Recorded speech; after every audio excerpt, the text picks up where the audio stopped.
আপনাদের Facebook account আছে নাকি? কার কার আছে দেখি? আছে আছে। এটার জন্য আমরা ভালো কাজে লাগাই, ঠিক কিনা?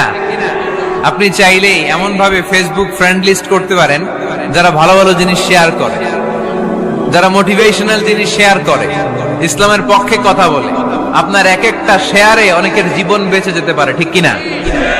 একজন মুমূর্ষ রোগীকে বাঁচাতে রক্তের প্রয়োজন, রক্তের গ্রুপ এ পজিটিভ। যারা রক্ত দান করতে আগ্রহী তারা এই নাম্বারে যোগাযোগ করুন। ফেসবুকে মাঝে মাঝে এরকম নিউজ আসে না নাই? আপনি just you put down in share, শেয়ারের মধ্যে একটা পুট করে দিলেন, একটু শেয়ার মেরে দিলেন, ছড়িয়ে পড়লো হাজার হাজার ফেসবুক ফ্রেন্ডদের কাছে।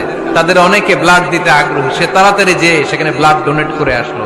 আপনার একটা শেয়ারের কারণে বেঁচে গেল অনেকগুলো প্রাণ। চিল্লা এখন ঠিক কিনা?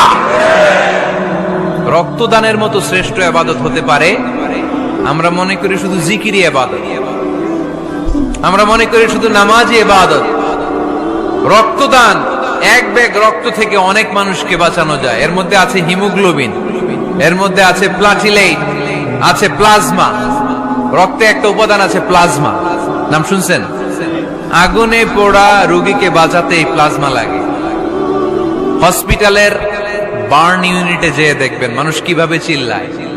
নুসরাত নামে একটা মেয়ে মারা গেল না? এক বদমাইশের কবলে পড়ে মারা গেল না? তাকে আগুন জ্বালিয়ে দেওয়া হয়েছিল তার গায়ে, তার প্লাজমা গুলো জ্বলে গিয়েছিল। আগুনে পোড়া রোগীর যে কি কষ্ট, একটু দেখার জন্য হসপিটালের বার্ন ইউনিটে যাবেন, দেখবেন যে কি কষ্টে আছে তারা। এই প্লাজমা গুলোকে অনেক সেন্টিগ্রেড তাপমাত্রা নামিয়ে ঠান্ডা করে দেহে পুশ করা হয়। আপনার এক ব্যাগ রক্ত থেকে প্লাজমা আলাদা করা হবে, প্লেটলেটস আলাদা করা হবে, হিমোগ্লোবিন আলাদা করা হবে, শ্বেতকণিকা, লোহিত কণিকা আলাদা করে অনেকগুলো মানুষ বেঁচে যাবে।